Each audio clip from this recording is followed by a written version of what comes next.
So coatings are the integral part of the life. Coatings are being used for each and every items. The primary purpose of coating is just a protection, or that may be from anti-corrosive, or maybe a decorative purpose, just to give a different type of appearance, or a functional property just to impart a color index or optical property, or the electrical property, mechanical properties. So these are some special property, or maybe some antimicrobial property, anti-dust property. So these are the various properties which can be imparted to the coating by adding some particular ingredient. Now all coatings are most of the time the organic coatings, so a lot of the research is being done in that particular field, is going on a large scale also, just to minimize the use of organic solvents in order to cut down their impact on environment, so that we should have a green coating. So now a lot of focus in green coatings or water-based coatings, or less how to solvents. Second part is that a lot of the research is also going on in the field of thin film polymeric coatings, because thin film have a lot of benefit as compared to the thick coatings, because we can give the properties to a very large extent. Second part, material used is also low.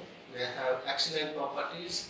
So for that also your drying characteristics plays a very important role. In order to design any film, we need a lot of compressor work before performing a real practical for thin film polymeric coatings.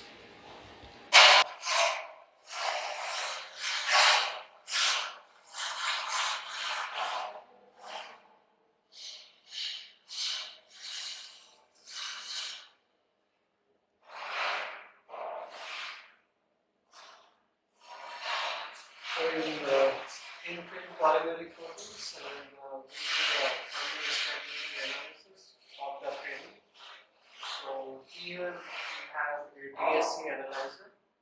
In that actually we weigh the sample with the help of this micro analytical the weighing balance. So this we need nearly 30 to 40 milligram of the samples, and that sample again need to be loaded in this particular DSC analyzer here. So here you can have this is the place where we mount the sample. So while the sample is being mounted, now from DSC signal here, so once we do analysis here, so we can control that gas flow rate and to maintain the temperature, and finally we will get a heat flow into the sample with respect to time and temperature, and then it would be used to calculate the glass transition temperature, your melting, your crystallizations, and the enthalpy of fusion actually.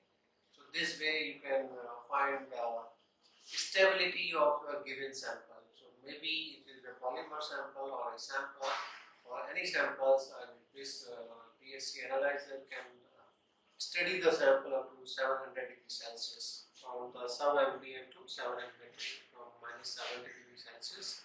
And we have here a cryochiller facility just to maintain a temperature up to minus 70 degrees Celsius.